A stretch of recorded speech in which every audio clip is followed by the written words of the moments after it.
Hermanos, finalmente hemos llegado al final de nuestra serie en la carta de Pablo de Primera de Timoteo. Y el tema que vamos a estar tocando el día de hoy es plantados junto a corrientes. Plantados junto a corrientes. Todos nosotros somos el resultado de las influencias que hemos tenido. Cada uno de nosotros es como un árbol plantado junto a corrientes, es nutrido de distintas corrientes. Y esta corriente llega a nosotros por medio de la música, por medio de la televisión, las redes sociales, Netflix, la literatura. Por ejemplo, las frases a las que nosotros solemos darles like y compartir es una corriente que está informando e influenciando nuestra manera de pensar. La cultura en la que nosotros vivimos no es neutral, tiene una influencia, tiene una corriente, es una influencia que orienta cómo pensamos. Es como el lente de la cámara, ¿no? Que cuando miramos a través del lente de la cámara, el lente nos enfoca en algo, ¿no? El lente nos orienta hacia dónde tenemos que mirar. El lente enfoca ciertas cosas, desenfoca otras cosas de nuestra vida, de nuestra vista. Y lo mismo hace la cultura. Por ejemplo, un hombre que ha aprendido que el trabajo en casa es para las mujeres, va a ser un esposo demandante y poco colaborador.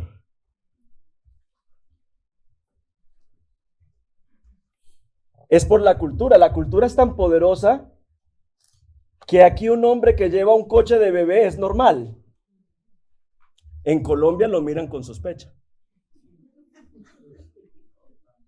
Si ven a un hombre llevando un carrito de bebé, lo miran con sospecha. ¿Y este qué le pasó?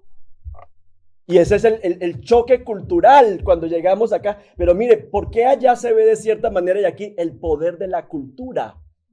De los lentes para llevarnos a ver algo como bueno o para llevarnos a ver algo como inapropiado o incorrecto. Son los lentes, el poder que tiene la cultura. Una mujer que ha creído, por ejemplo, que las mujeres ahora facturan, que está muy bien que facturen, pero que son más exitosas cuando están empoderadas, verán el tiempo invertido en la familia como un desperdicio de su propia vida. Una mujer que ha aprendido que su libertad es lo que más importa, no tendrá problemas en recurrir a un aborto para solucionar un problema que le estorba. Ahora pensemos en lo que es nuestra fe. La cultura y la forma en la que se mueve el mundo influencia y modifica cómo nos relacionamos con Dios. La manera en la que como sociedad interpretamos la fe también está medida por la cultura. En Hechos 19, por ejemplo, Pablo habla del mundo espiritual en Éfeso, porque culturalmente vivían en un ambiente espiritual en el que creían que los espíritus, los dioses, tenían influencia sobre todos los aspectos de la vida. Para algunas culturas, Dios es vengativo y cruel. Y los creyentes se acercan a Dios de este modo. Les cuesta creer que Dios puede ser bueno. Para otras sociedades, la deidad, Dios, está para complacer al ser humano. Y entonces así también ven a Dios como un cajero automático al que acuden en tiempos de emergencia. Probablemente hemos escuchado también la historia de una tribu indígena en la que la traición es considerada un valor. Y entonces cuando leyeron la historia de Judas entregando a Jesús, vieron a Judas como el protagonista de la historia. ¿Sí ven el poder que tiene la cultura? O sea, en la cultura de ellos la traición es un valor. Y cuando leyeron la historia de la entrega de Jesús, dijeron el protagonista es Judas, bravo Judas, porque en su cultura se alaba y se aplauden ciertas cosas que en otras culturas no. Y Pablo escribe la carta de Primera a Timoteo para hablarnos de dos cosas. O sea, hoy terminamos el estudio en Primera de Timoteo y Pablo a través de la carta nos ha dicho dos cosas importantes. Número uno, la centralidad del evangelio. Y número dos, la importancia de la iglesia como columna y baluarte de la verdad. O sea, la importancia del evangelio, pero la importancia de la iglesia como columna y baluarte de la verdad, del evangelio. En otras palabras, si se cerraran las iglesias en Londres, lo único que queda es la voz de la cultura. Las iglesias existen para que en medio de la cultura podamos escuchar el evangelio. Por eso la iglesia es columna y baluarte de la verdad en medio de una sociedad en donde lo único que escucharíamos es la voz de la cultura. Si cerráramos las iglesias, quedaríamos solamente con la corriente cultural y no habría la voz del evangelio para ser proclamada. Por eso Pablo le dice a Timoteo en los versículos 20 y 21, oh Timoteo, guarda lo que se te ha encomendado y evita las palabrerías vacías y profanas y las objeciones de lo que falsamente se llama ciencia, la cual profesándola algunos se han desviado de la fe. Como ustedes se dan cuenta, este texto está estructurado en contraste, ¿no? Porque dice que hay una cosa que hay que guardar y dice que hay una cosa que hay que evitar, ¿no? O sea, esas son las dos cosas que dice Pablo aquí. Guarda lo que se te ha encomendado y evita las palabrerías vacías y profanas y las objeciones de lo que falsamente se llama ciencia. Entonces comencemos por lo que hay que evitar. Y Pablo nos está diciendo aquí que lo que hay que evitar es la cultura del engaño. Pablo le pide a Timoteo que guarde lo que le ha sido encomendado, o sea, el evangelio, el mensaje de Jesucristo, y este mensaje está en peligro con las falsas enseñanzas, la cultura del engaño. Por eso habla de palabrerías y habla de todo esto, la cultura del engaño que está compuesta por palabras, discursos, películas, slogans, narrativas que nos cuentan una historia y tienen el poder para cautivar nuestra mente y llevarnos a que le demos nuestra lealtad al mundo y no a Dios. Imaginémonos entonces que cada uno de nosotros somos como una planta en un jardín y ese jardín está alimentando a través del sol, los fertilizantes, la poda, el riego, nuestra vida. Las plantas somos nosotros y nosotros seremos plantas verdes y frondosas si estamos arraigadas al evangelio, o seremos plantas raquíticas si estamos recibiendo nuestros nutrientes simplemente de la cultura. Y por eso, no sé si se han dado cuenta, Pablo dice aquí que evitemos las palabrerías huecas. Y usted dice, ¿y qué tienen que ver las palabras? Las palabras tienen que ver muchísimo. ¿No se dan cuenta el lenguaje inclusivo? ¿Por qué? Porque las palabras evocan en nuestra mente toda una historia que nos lleva a ver la vida de manera distinta y cautiva nuestra mente. Las palabras pueden cambiar todo un concepto, crear una nueva cultura. Por ejemplo, no suena tan agresivo decir entretenimiento para adultos,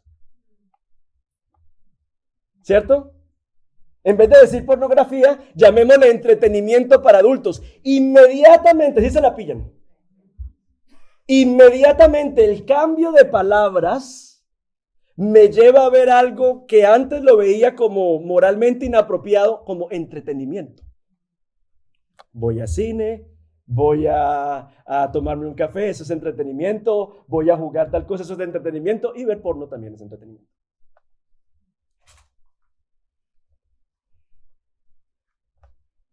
Cuando yo le cedo el puesto en el tren a un anciano, estoy creando cultura. Ahora, los medios de comunicación son los creadores de cultura más fuertes que tenemos, porque ahí está la música. Vemos nosotros precisamente por qué se utilizan mujeres semidesnudas para los videos. Eso está creando cultura y eso nos está generando una sensación de placer, aún en los comerciales. Uno a veces dice, ¿qué tiene que ver una sierra con una chica en bikini? Y ella sale con la sierra y uno dice, ¿pero qué tiene que ver la sierra con ella? Porque no es un show de magia, ¿no? Como que la van a cortar con la sierra. O sea, no es eso. Es para que al tú verla a ella, eso te genere a ti una sensación de placer que tú le trasladas al objeto y tú dices, esta sensación de placer me lo va a dar el tener la sierra.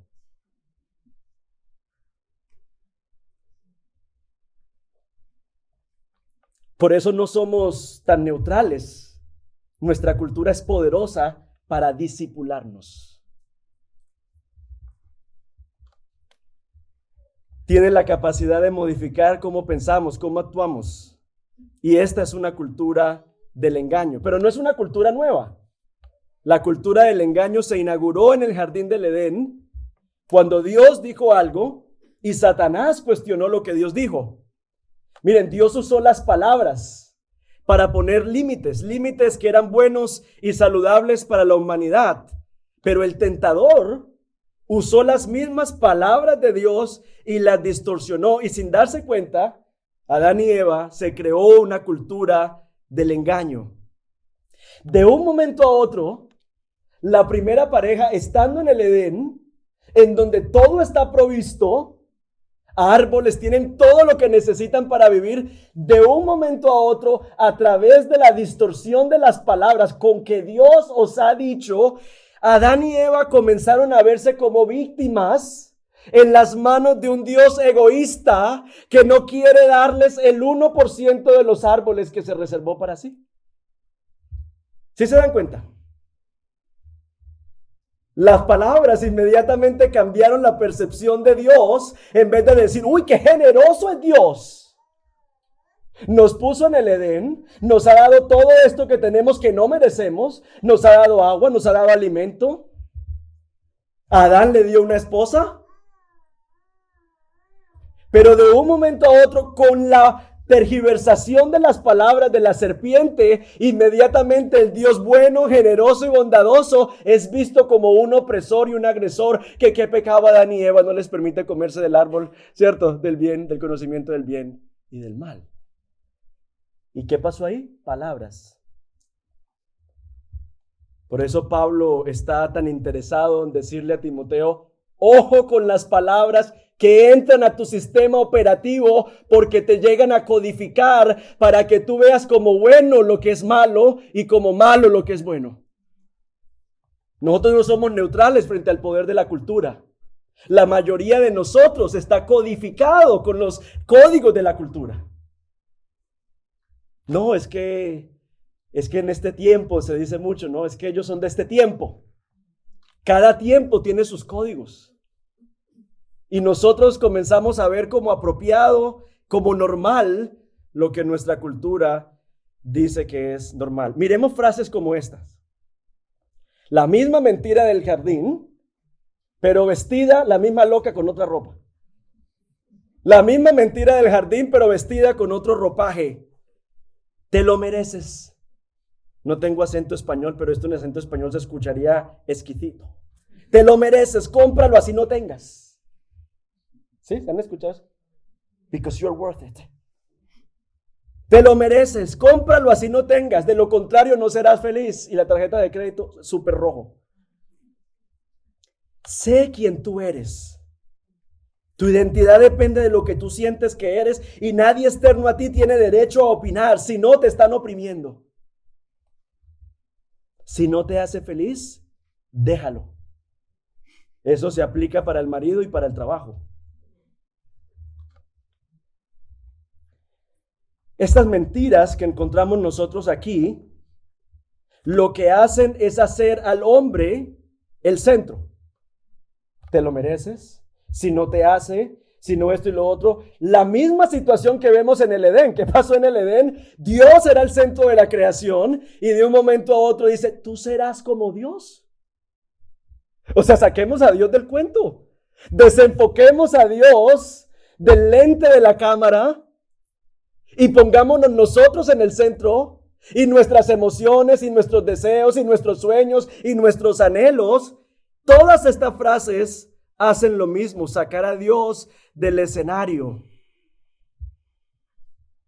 Nos invitan a buscar la felicidad fuera de Dios.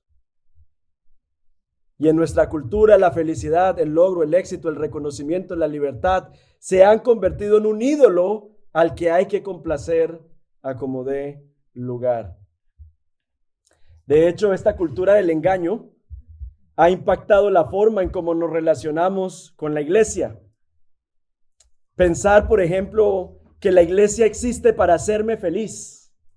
Si ven la misma táctica, el centro de esto es mi felicidad. Para hacerme feliz y responder a mis necesidades, como si todo lo que ocurriera en la iglesia se trata de nosotros. Ese pensamiento me ubica en el centro y yo soy el que determina cuál es la iglesia buena, cuál es la iglesia mala, de acuerdo a lo que a mí me satisface. Bueno, es Dios quien determina lo que es bueno y lo que es malo. Es su palabra la que determina lo que es correcto.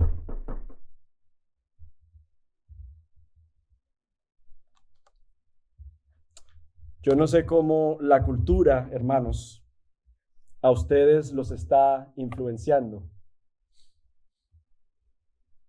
Frases como, es simplemente una canita al aire. Yo no sé si en Ecuador eso también se traduce, usted trabaja tanto. Miren lo que hace una frase. Lo que hace una frase. Ya vemos por qué Pablo está diciendo, evita las palabras vacías y huecas, las palabras. Una frase tiene el poder de trastornarnos.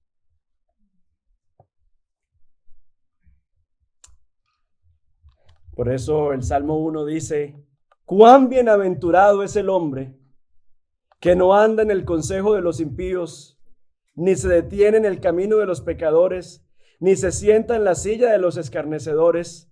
En otras palabras, cuán bienaventurado es el hombre que no camina en la cultura del engaño, porque todo aquel que camina en la cultura del engaño, el resultado es lo que dice el versículo 4, son como paja que se lleva el viento. ¿Por qué son como paja que se lleva el viento? Porque la cultura hoy dice una cosa, mañana dice otra, y la gente anda movida por el viento de lo que la cultura dice. Son como paja que se lleva el viento. Por tanto, no se sostendrán los impíos en el juicio, ni los pecadores en la congregación de los justos. En la época bíblica, cuando los agricultores querían separar el buen trigo de la paja, de la basura, se ubicaban en un lugar alto y desde allí agitaban el trigo en una bandeja. Y el viento hacía el resto de la tarea, ¿cierto? Separaba lo que tenía peso, que era el trigo, y la paja la esparcía por todo lugar. De la misma manera, la cultura del engaño convierte a la gente en paja. No sirven para nada. Están simplemente allí consumiendo. Lleva a la muerte espiritual. E igual que en el caso de Adán y Eva, a la separación de Dios y de su verdad. Ahora, no solo los no creyentes caminan en la senda del engaño. Recordemos que este consejo se lo está dando Pablo a la iglesia. Un creyente necesita estar constantemente revisando cuáles son las cosas, las frases, las palabras que están gobernando su vida. Si es el evangelio de Jesucristo o si es simplemente siguiendo el flow de la cultura. Es un proceso como el que describe el Salmo 1, que uno comienza caminando, luego se detiene y luego se sienta. ¿Sí se dan cuenta de lo que dice el Salmo 1? Está lo que acabamos de leer. Bienaventurado el hombre que no anda en el consejo, no se detiene y luego se sienta. Así se crea la cultura del engaño. Estamos caminando en ella, pero todavía no se ha arraigado en nosotros. Luego nos detenemos allí y luego se nos vuelve una conducta, un patrón. Y por eso hay muchas personas que, aunque tienen una relación con Dios, en realidad no viven el evangelio. Porque el evangelio es parte de lo que yo hago en mi vida, pero no es eso que es central a mi vida, que direcciona todo lo que yo hago con mi vida. ¿Sí ven la diferencia? O sea, para muchas personas, la vida cristiana es el domingo yo voy en la mañana, me congrego, escucho la palabra, y eso es algo que yo tengo acomodado a mi semana. Voy, escucho, le pido perdón al Señor, vuelvo y salgo, pero toda mi codificación es del mundo. El evangelio es un añadido a mi vida, no los lentes a través de los cuales yo veo la vida. Hay una diferencia enorme entre esas dos cosas. O sea, muchas personas vienen a la iglesia, pero no están viviendo en el reino de Dios. Seguimos viviendo en la cultura del engaño, relacionándonos con otros a través de las mentiras del engaño. Nuestra mente no está siendo renovada con la palabra del Señor. Y por eso tenemos que hablar de la cultura del reino. A lo largo de la carta, Pablo está insistiéndole a Timoteo, ya hablamos de lo que hay que evitar. Evita las palabrerías huecas y vacías.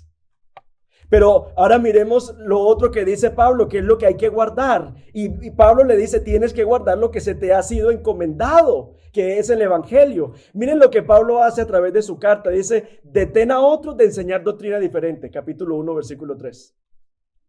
Mantente fiel a la fe y a una buena conciencia. Capítulo 1, versículo 19. Nombra ancianos que puedan enseñar la palabra. Capítulo 3, versículo 2. Dedícate a la lectura pública de las escrituras, a la exhortación y a la enseñanza, capítulo 4, versículo 13. Vigila tu vida y tu doctrina, capítulo 4, versículo 16. Pelea la buena batalla y guarda el mandamiento sin mancha, capítulo 6, versículo 12. O sea, Pablo está insistiendo, ojo con la doctrina, ojo con la doctrina, ojo con la doctrina. De hecho, le llama la sana doctrina, porque es lo que nos sana de toda la doctrina falsa, que lo que hace es enfermarnos a nosotros con su toxicidad.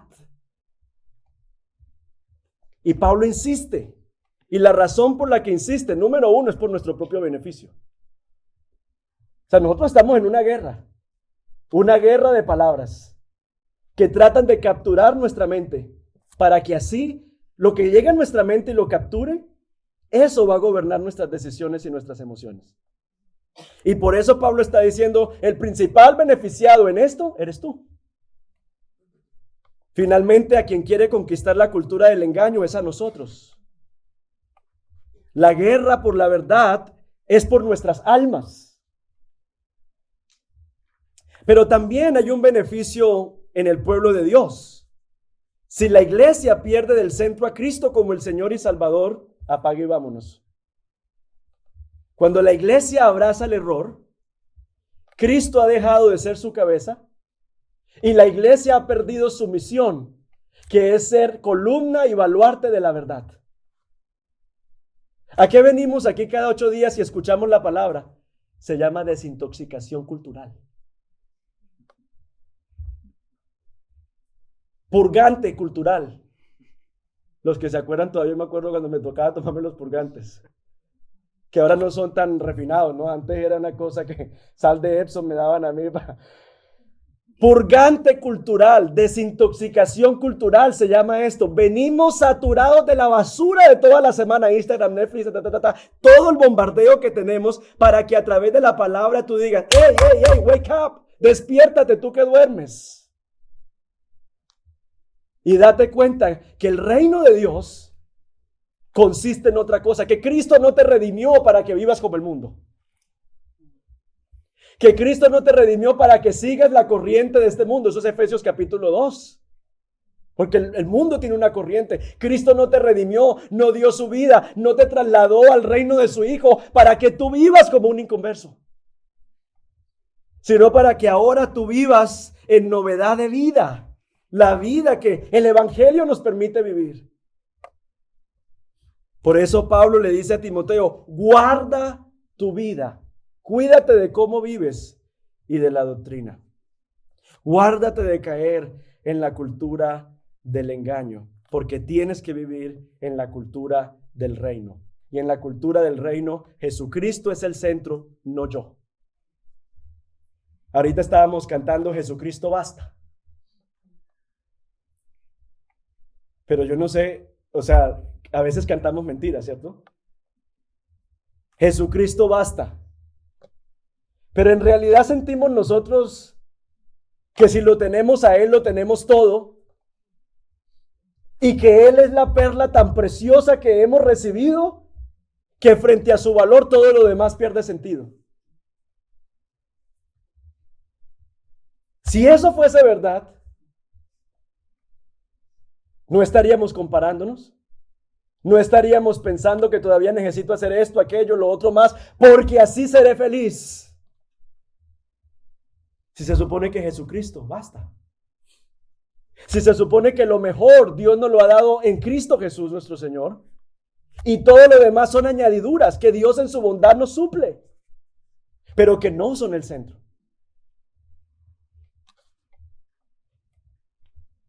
Esto de seguir al Señor y entronar a Cristo es revolucionario, especialmente porque nos llama a negarnos a nosotros mismos. Si alguno quiere ser mi discípulo, niéguese a sí mismo. Eso es revolucionario. ¿Usted se imagina lo que ocurriría si todos los que estamos aquí sentados nos negamos a nosotros mismos? ¿Qué pasaría con el evangelio? Si nuestra vida no girara alrededor de nuestros deseos, nuestros sueños, sino que viviéramos para hacer el nombre del Señor conocido, habría perdón, habría reconciliación, habría más recursos económicos para extender la palabra, no habría tanta rencilla, tanto dolor, tanta amargura. Si verdaderamente nos negáramos a nosotros mismos. Ese es el llamado del evangelio. Si alguno quiere ser mi discípulo, niéguese a sí mismo. Y muchas veces negarnos a nosotros mismos implica negarnos a lo que aparentemente nos da felicidad. Niéguese a sí mismo, tome la cruz. Ahí viene la segunda parte. Tome la cruz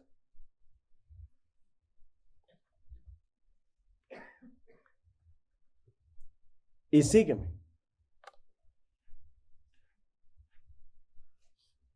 Tomar la cruz va a involucrar sufrimiento. O sea, cruz y sufrimiento, eso es sufrimiento individual, porque hacer morir en nosotros los deseos de nuestra carne trae dolor. Pero es la manera en la que el Señor en su bondad nos mantiene a nosotros libres de la esclavitud que viene a través de estas ideologías que son trampas para nuestra alma. Pero hermanos, es inevitable pretender seguir a Jesús sin que nos miren raro, sin que a la gente le parezca absurda muchas de nuestras decisiones. Y por esa razón va a haber también sufrimiento social, o sea, es personal y al mismo tiempo nos van a mirar como cosa rara. Y si tú dices, ay, a mí yo no estoy experimentando ninguna de esas cosas. Si tú estás escuchando esto, si alguno quiere ser mi discípulo, niéguese a sí mismo, tome la cruz y sígame. Y tú dices, ay, pero a mí la vida cristiana no me parece que es tan difícil como el pastor la está describiendo, es porque no la estás viviendo. ¿Sí me escucharon? Si no les parece, es porque no la estás viviendo. Porque todos los días, hermanos, a uno le toca presentarse delante del Señor y decirle, Señor, esto es lo que yo quiero, Señor, esto es lo que yo pienso, pero Señor, que no se haga mi voluntad, sino la tuya. Todos los días le toca a uno repetirse Gálatas, con Cristo estoy juntamente crucificado y ya no vivo yo, sino que vive Cristo en mí, y ahora la vida que vivo en la carne la vivo en la fe en el Hijo de Dios, el cual me amó y dio su vida por mí. Todos los días le toca a uno repetirse esto. En la relación de pareja, en la relación con los hijos, en la relación financiera. Todos los días es una invitación a morir. Y si tú dices, a mí la vida cristiana, hermano, es porque no la estás viviendo. Porque no estás viviendo en el reino. Tienes una relación con Dios que oras, que esto, que lees un versículo aquí y allá, que le das like a un post cristiano, pero no estás viviendo con Cristo en el centro. Por eso Pablo en Romanos 12 nos invita a renovar la mente para no conformarnos al patrón, al molde de este siglo. Y hay otra cosa interesante que dice Pablo, y es que nos toca a nosotros traer a sometimiento nuestros pensamientos a la obediencia a Cristo. ¿Se han leído ese pasaje? Que sometamos nuestros pensamientos a la obediencia a Cristo. ¿Sabe por qué? Porque si usted no trae esos pensamientos que le vienen a la mente, que es un bombardeo constante. Se está lavando la loza y ahí le vienen. Usted está en el tren y ahí le vienen. O sea, es constante, constantemente tenemos nosotros que traer esos pensamientos en obediencia a Cristo.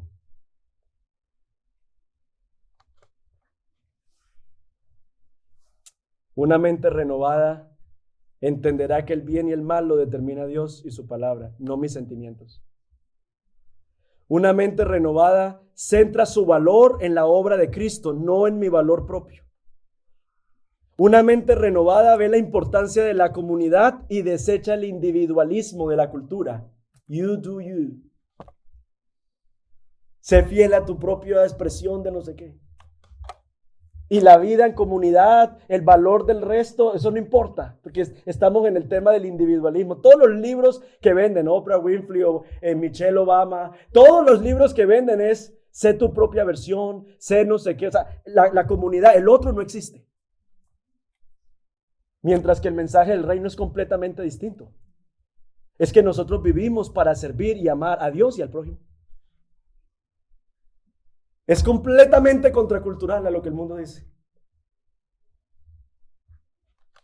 Por eso el Salmo 1 dice que este hombre, la forma en la que se mantiene plantado junto a corrientes y da fruto a su tiempo y su hoja no cae, es porque dice que en la ley del Señor medita de día y de noche. O sea, la palabra del Señor es la fuente que debe estar constantemente regando nuestro tallo, nuestras raíces, para que podamos, en medio de las estaciones de la vida, verano, invierno, primavera, nosotros ser como árboles plantados junto a corrientes que dan fruto y su hoja no cae.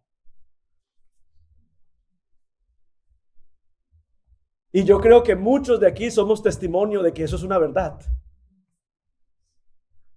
De que pasan temporadas muy buenas, pasan temporadas de crisis, pasan temporadas de tribulación, o sea, pasamos por invierno, verano, primavera, por todas las estaciones, pero hay algo que le da una firmeza y un sostén a la vida de uno, que es el que estemos arraigados en la palabra del Señor.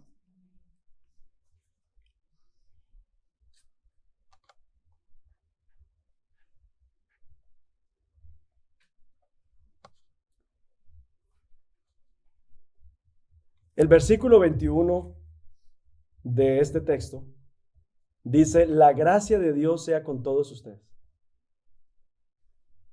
Hay algo que tenemos que evitar, que es la cultura del engaño. Y hay algo que tenemos que atesorar, que es la cultura del reino. Pero hermanos, ninguno de nosotros va a poder vivir en la cultura del reino sin la gracia de Dios. Y por eso Pablo termina aquí: la gracia de Dios sea con todos ustedes.